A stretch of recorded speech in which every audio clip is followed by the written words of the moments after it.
Correcto, compañeros, y es que ahora con estas lluvias y con toda esta situación que estamos pasando, pues no sabemos en qué momento nos podemos contactar con el dengue, y por eso tenemos al doctor Rodrigo Marín. Doctor, ¿cómo me le va? Muy bien, gracias a Dios.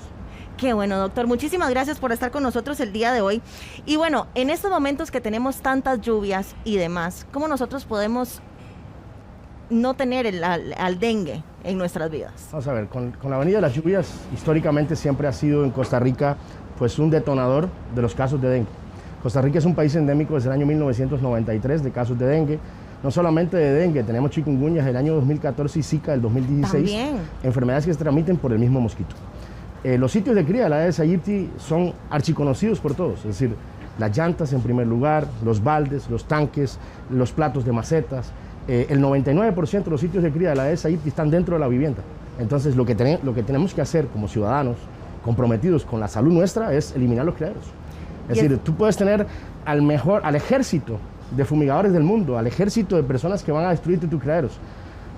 Los criaderos están dentro de la vivienda y son una responsabilidad comunitaria de las personas. Y es una responsabilidad nuestra. Exacto, social, nuestra. Es más, yo siempre digo que necesitamos apenas 10 minutos a la semana para destruir los criaderos y eliminar cualquier posibilidad de la proliferación de la Aedes aegypti y por consiguiente la transmisión de estas enfermedades. Y doctor, ¿cuáles son las regiones en el país donde podemos encontrar más dengue, chikungunya? Vamos a ver, históricamente en Costa Rica han sido 3 regiones, ¿verdad? A las cuales se han incorporado 2 en los últimos años. Huetar Caribe, Chorotega y Pacífico Central, históricamente han sido esas. En los últimos años se ha incorporado también lo que es Alajuela y también lo que es la región Brunca. En este momento tenemos en el país la zona más afectada es la central este, específicamente en el cantón de Turrialba, seguido por la Huetar Caribe y la región Huetar Norte. Esos son los lugares más afectados por dengue en este momento en el país, históricamente los que dije anteriormente. Bueno, doctor, ¿qué le parece si vamos a los diferentes criaderos que tenemos por acá para que los podamos identificar? Para que ustedes sepan que en casa qué es lo que no podemos tener. Aquí tenemos también al experto en fumigación, al señor Brian Castro. Vamos a esperar a que nos pase la... Bienvenido, Brian, ¿cómo estás? Muchas gracias por la invitación. Brian, muéstrenos estos criaderos porque realmente esto es muy común que los encontremos en botaderos y hasta en las mismas casas. Sí, correcto. Más que todo algunos de esos son los objetos que vemos en casas y demás. Llantas, envases, cajas plásticas que pueden llegar a ser posibles criaderos para mosquitos, ¿verdad? En el caso, digamos, de las llantas, vemos que la llanta pues se va a llenar de agua. ¿Cuáles son las recomendaciones que nosotros podemos tener si tenemos de este tipo de basura en casa? Ok, bueno, la principal recomendación sería, ¿verdad?, reciclar, llevarlos a un punto de reciclaje. Si no es posible, revisarlos frecuentemente para ver que no tengan agua, que es lo que hace los posibles criaderos, ¿verdad?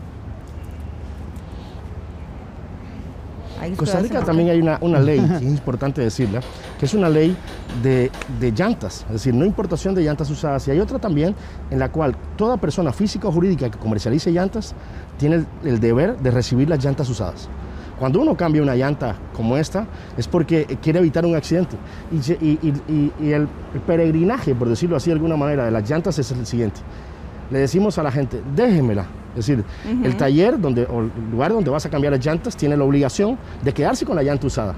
Y cuando hiciste la decisión, el esfuerzo económico de cambiar las llantas, es porque las que tenías antes no sirven. Entonces, lo ideal sería dejarlas en ese lugar para que le den un destino final adecuado y no llevártela a tu casa. Comienza el peregrinaje de la cajuela del carro al patio y ahí están los criaderos. Y ahí es donde se queda. Más de 2 millones de llantas se comercializan en Costa Rica por año y solo le damos un destino final a un 20, un 30%. Y antes era mucho menos. Con el trabajo grande. Muchísimas las encontramos de verdad en todos los lugares de Costa Rica. Y Brian, ¿cuáles son los artículos más comunes que ustedes encuentran en casa? ¿Qué es lo primero que ustedes ven cuando van a los patios de la casa, los botaderos? Que ustedes dicen, ahí hay dengue. Sí, exactamente. Bueno, nosotros cuando realizamos la inspección lo que observamos mucho son botellas, son cubetas, bolsas plásticas en las que se puede acumular agua, que serían posibles criaderos, ¿verdad? Eso es lo que más se observa. ¿Aquí qué tenemos? Aquí lo que trajimos son como unas larvas de... Ay, me muero. Que encontramos. Pero no son, ¿Así es como se ve el dengue? No, no son larvas, esas no son larvas de Aedes aegypti, son larvas de otros mosquitos. Uy, pero eso es un criadero, ¿cómo se dice? Que se encuentra siempre en las casas. Eso es lo que se puede observar. Sí. Históricamente en el país hay 5 criaderos importantes. Uno son las llantas, como te decía, los tanques, los baldes, los platos de macetas, las canoas, la línea blanca y toda la chatarra, por ejemplo una lata de atún. Puede criarse la Aedes aegypti hasta una cáscara de huevo, para que tengas una idea. Yo he encontrado, y es real, hasta en donde se ponen los cepillos. ¡Ay, sí! Sí, donde drenan los platos. Ajá. En todos esos lugares hemos encontrado larvas de Aedes aegypti, y que significa que hay una alta densidad vectorial en esas casas y un riesgo muy alto. Y doctor, en ese caso, ¿qué es lo que hay que hacer cuando ya uno ve las larvillas es muy ahí sencillo. moviéndose? Tiene una cosa buena y mala. Es decir, mala para nosotros, que le gusta la sangre del ser humano. Ay, Dios mío. Pero buena, que tiene una época en la que necesita vivir en agua. Y solo quitarle el agua es como un pececito. Y ya. Y se muere. Si le quitas el agua, la tiras en la tierra, en algún otro lugar y se muere. Él no va a sobrevivir en la tierra. No sobrevive en la tierra. Es decir, la etapa acuática, por decirlo de alguna manera, tiene 4 etapas: huevo, larva, pupa y mosquito adulto. Cuando tú le tumbas lo que es la etapa acuática, que sería la larva y la pupa, y solo con voltear el tanque ya se muere. Ay, ve, y nosotros no hacemos eso. Vamos a caminar a la siguiente estación para que también podamos identificar cuáles son las otras formas en las que podemos encontrar la Aedes aegypti.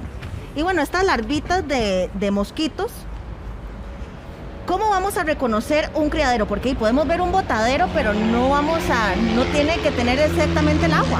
Está perfecto como lo tienen ustedes puesto aquí, como Brian lo puso, es la verdad. Es decir, vamos a ver, le gusta los lugares oscuros, eso es muy importante. El mosquito Aedes aegypti o la larva tiene fotofobia, es decir, no le gusta la luz.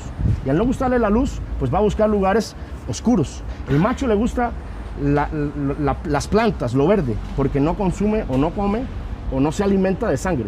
Es la hembra, el mosquito hembra, el que se alimenta de sangre, el macho no, ¿verdad? Es la única parte mala, ¿verdad? ¡Qué increíble! Exacto. Entonces, el mosquito hembra es el que pone los huevos en estos lugares, y el mosquito macho vive cerca y se alimenta de néctares. Entonces, necesita lugares oscuros, sombreados, para verlos. Entonces, inmediatamente uno viene a este lugar y se da cuenta que esto puede ser perfectamente un criadero. Por ejemplo, aquí se sube agua. Y ahí se hace un criadero. Ahí se hace un criadero. Y Brian, ¿ustedes cómo identifican las larvas? O sea, para saber que no son gusanitos y realmente es un zancudo. Ok, nosotros lo que hacemos es igual una inspección, ¿verdad? Buscando más bien los focos donde podría ser un posible criadero. Y lo preferible es, bueno, botar agua, como mencionó el doctor, y realizar la fumigación.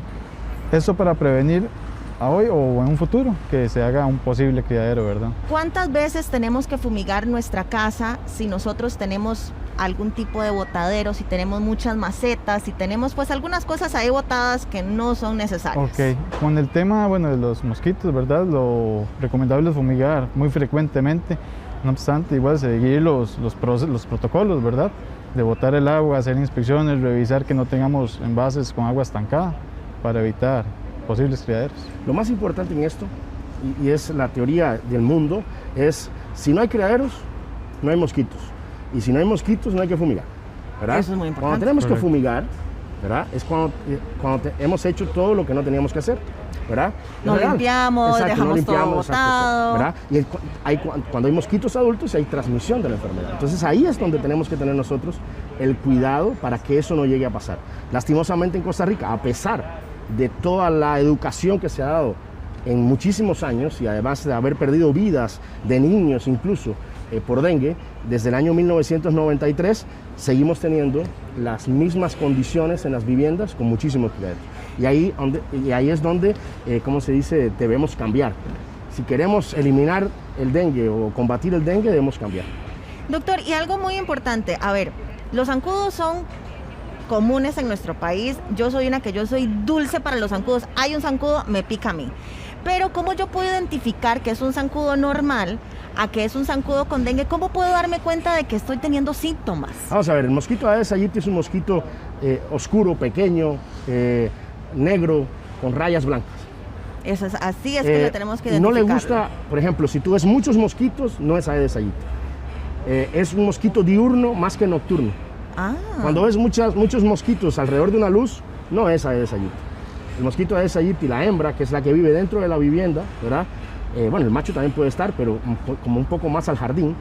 La hembra está en lugares oscuros, debajo de un mueble, atrás de una cortina. Debajo de la cama. ¿Verdad? Y no son muchos los mosquitos Aedes aegypti que hay dentro de una vivienda. 3, 4, pero 1, solo 2. se necesita uno. Exacto. Entonces, ¿y cuáles son los síntomas? Imagínate que la palabra dengue viene de un dialecto africano que significa, o que dice Kidinga Pepo, que significa espíritu diabólico. Es decir, incluso cuando hablas de dengue en algunos otros libros, o busca la literatura antigua, se habla de fiebre quebrantahuesos. Es decir, es un dolor muscular terrible, Intenso. un dolor de huesos terrible, como una quiebra huesos de esas que te vuelca de verdad. Así es como nos vamos a dar cuenta que tenemos dengue. Vamos a caminar a este otro criadero que tenemos por aquí, porque ahorita pues es muy común que queramos tener plantas en la casa, queremos tener todo tipo de macetas y demás. Nos quedan algunas macetas que no estamos utilizando y esto Por ejemplo, es lo que podemos encontrar. Hay algunas cosas que uno ve en la práctica y uno dice, wow, ¿por qué pasa? Vamos a ver. ¿Qué necesidad tú tienes de tener? Por ejemplo, en este momento no tenemos platos de maceta, pero ¿para qué? En un lugar abierto, donde no importa que se riegue el agua, tenemos un plato de maceta en una maceta. Todavía dentro de una oficina, etcétera, etcétera, pues uno diría, bueno, ¿verdad? Está bien, para que no se haga. Pero fuera no hace falta absolutamente nada. Simplemente se diseñó el plato para que no se regara el agua. Correcto. Nada más, ¿verdad? Entonces, vemos en exteriores muchísimas plantas o macetas que las vemos, ¿cómo se llama esto? Con platos de macetas debajo. Esto lo encontramos en cualquier lugar, esto es verdad. Esto es algo que podemos encontrar hasta en nuestra propia casa. Exacto. Porque y es muy fácil. Plantar, y es muy fácil. Por ejemplo, esto lo encontramos en casa y me perdonan nada más, le hacemos esto, ¿verdad? Y listo. Y se acabó el problema. Sí que, si hace falta. Si no hace falta, se le abre un huequito aquí y se desecha y chao. Y doctor, pero digamos, si ahí habían unas larvitas y esto termina se aquí mueren. en posa, se mueren. Se mueren. En la época acuática, lo que queda ahí está muerto. ¿Qué pasa, doctor? Si nosotros somos responsables en nuestra casa, tenemos todas las medidas que tenemos que tener para que no tengamos dengue, pero un vecino tiene exceso de llantas, tiene exceso de macetas, tarros, basura en su casa. ¿Qué es lo que nosotros podemos hacer? Eso nos pasa a menudo, ¿verdad? Desgraciadamente los portamos bien nosotros y el vecino se porta mal. Entonces, hay áreas de salud en todo el país, del Ministerio de Salud, y se pone una denuncia y casi con total seguridad que en menos de una semana esa denuncia es atendida y atendida contundentemente. A veces nos cuesta trabajo, ¿verdad? Porque son lugares que no podemos entrar porque están con un tema judicial, etcétera, etcétera, y nos cuesta un poco trabajo, pero generalmente tenemos una solución. Bueno, entonces no hay forma de que no nos cuidemos contra el dengue. Doctor, muchísimas gracias por su tiempo. Brian, muchas gracias por tu tiempo también. Espero que ustedes también hayan tomado nota. Evitemos a tener el dengue en nuestra casa. Pero bueno, con esto, compañeros, vamos más con ustedes.